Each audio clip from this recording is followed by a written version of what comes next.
Happy Friday, everyone.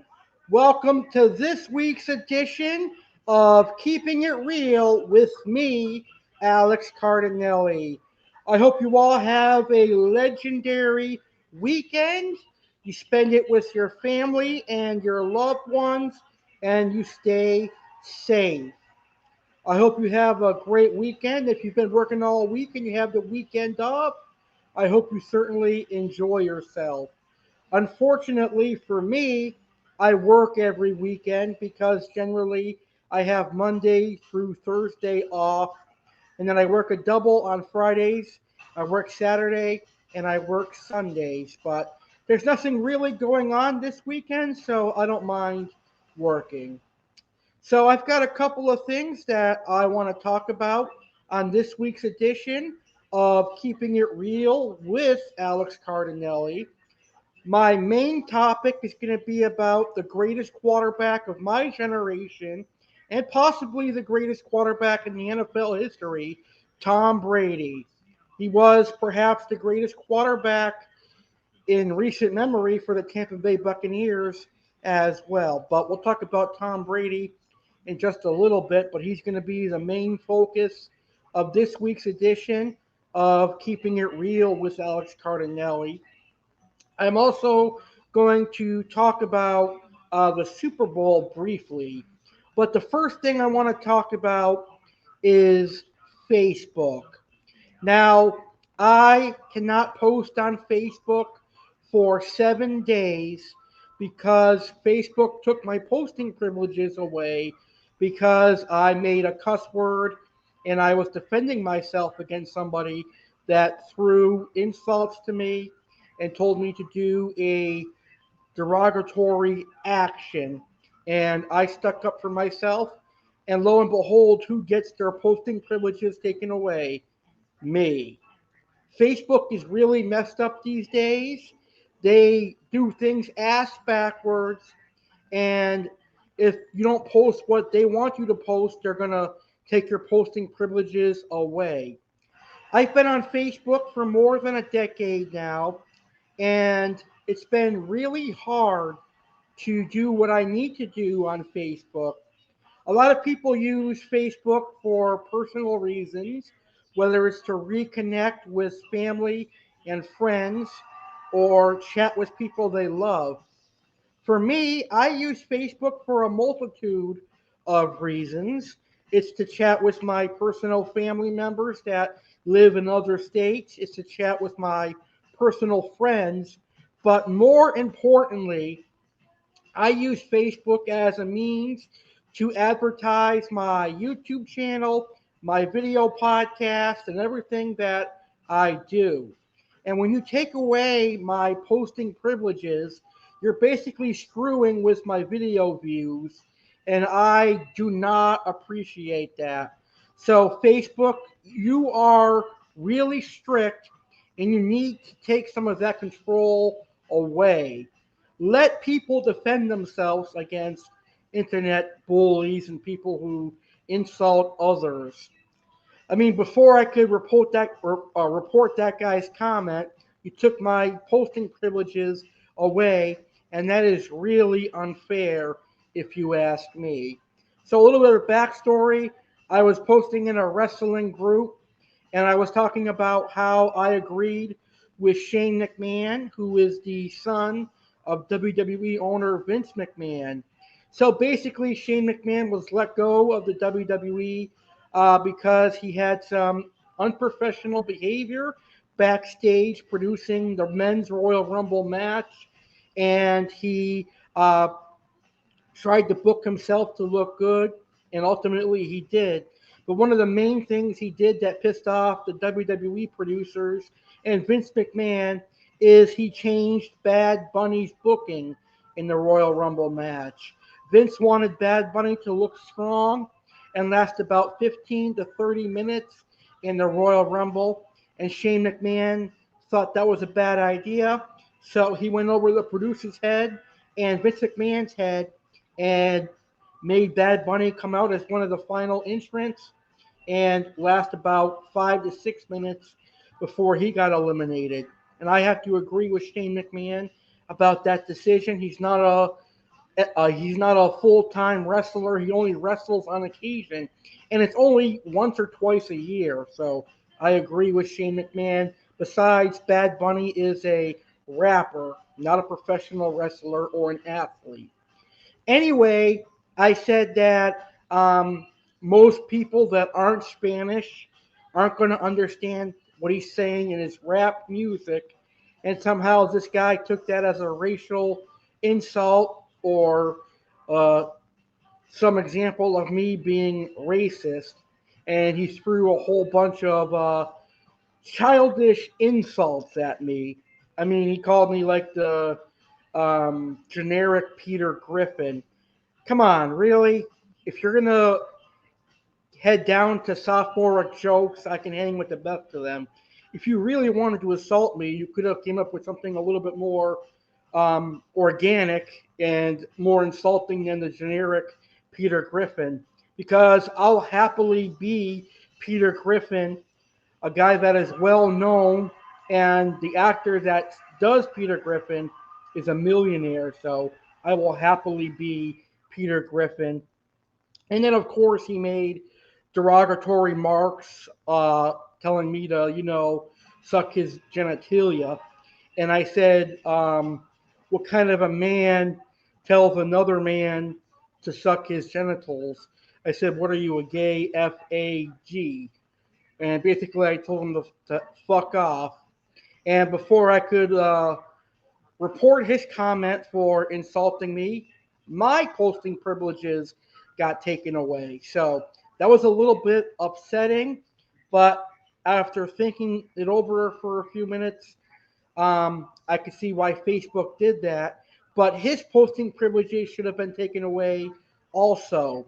But it is what it is. Nothing I can do. I'm sure that I can still promote my videos elsewhere and hopefully get the same amount of views. And I look at this as like a learning thing.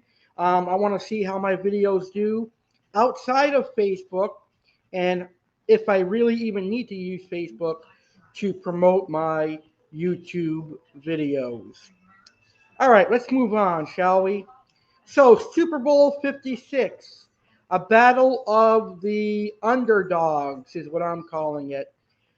I am actually happy about this Super Bowl, even though my Tampa Bay Buccaneers are not in it. I'm happy because I predicted the Cincinnati Bengals last week to become the AFC champions, and that they are. The Cincinnati Bengals are heading to Super Bowl 56, and they're taking on the Los Angeles Rams. So I am going to have to go with the Bengals. I want to see the Cincinnati Bengals pull off the upset and win Super Bowl 56. My heart says they can do it, but my mind thinks it'll be a hard fought battle. But I'm going to go with the Cincinnati Bengals. My co host Michael Petty and I are going to do a Super Bowl 56 pre show next week, and I am really looking forward to that. All right, let's get to our main topic, and that is about the greatest quarterback of my generation, Tom Brady. So earlier this week, Tom Brady announced he would be stepping away from the National Football League. In other words, Tom Brady told everybody he is retiring. And ultimately, I am very sad that Tom Brady is retiring because I kind of wanted to see Tom Brady bring the Tampa Bay Buccaneers another Super Bowl ring. He got one for us last year, which I am incredibly grateful for.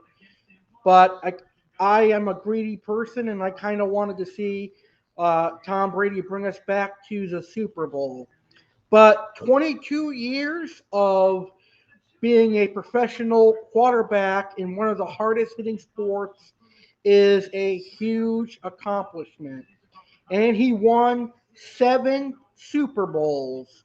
So I have to have a lot of respect for all the stuff that Tom Brady accomplished.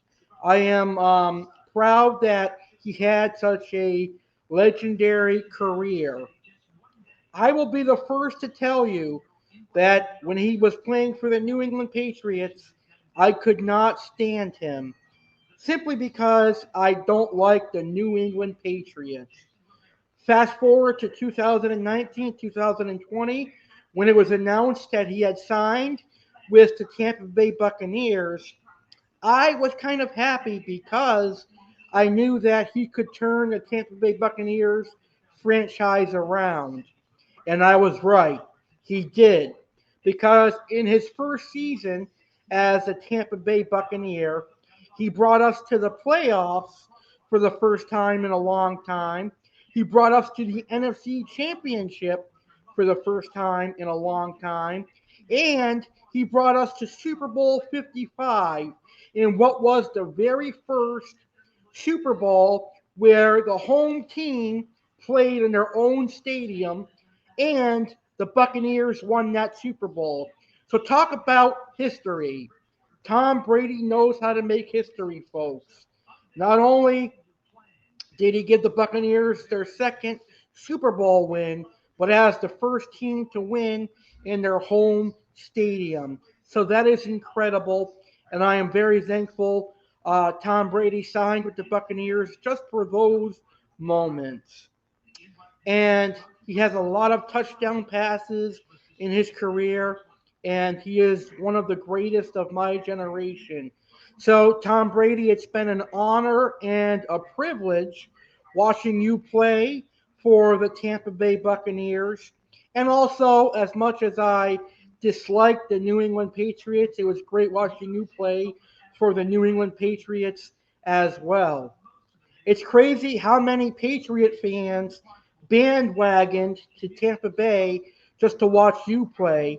And now that you retired, those same fans are probably going to bandwagon to another team that has a good quarterback because now they think that the Buccaneers are going to be terrible without you. But what I want to see is I want to see Tom Brady become the Tampa Bay Buccaneers quarterback coach, if that's possible, because he could coach a young superstar and turn him into a legendary quarterback with his advice and his mentorship. I think that would be something that would be really cool to see. Now, there's a part of me that is kind of upset that Tom Brady announced his retirement. I really, really wanted to see Tom Brady play one more season, win one more Super Bowl, and then call it a career. But ultimately, it is not up to me. It is up to Tom Brady, and he made what he thought was the right decision. And all I have to do now is to respect his decision. So thank you, number 12, for the 2 seasons that you gave us, Tampa Bay Buccaneer fans, and the championship you gave us, and another playoff run that you gave us here in 2022. I am forever grateful for that. So now the question turns to, will Rob Gronkowski retire? Will Gronk retire? I hope not, because we can definitely use Gronk, but only time will tell. So now, who do the Tampa Bay Buccaneers sign as a quarterback? Rumor going around that the Buccaneers are interested in Russell Wilson or Aaron Rodgers.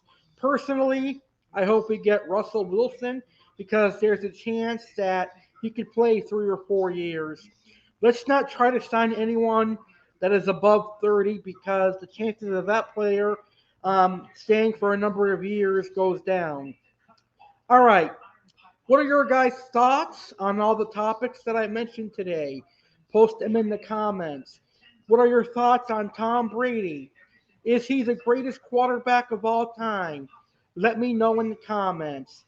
Thank you guys for watching. Have a great weekend, and I'll see you next Friday for the next episode of Keeping It Real with Alex Cardinale.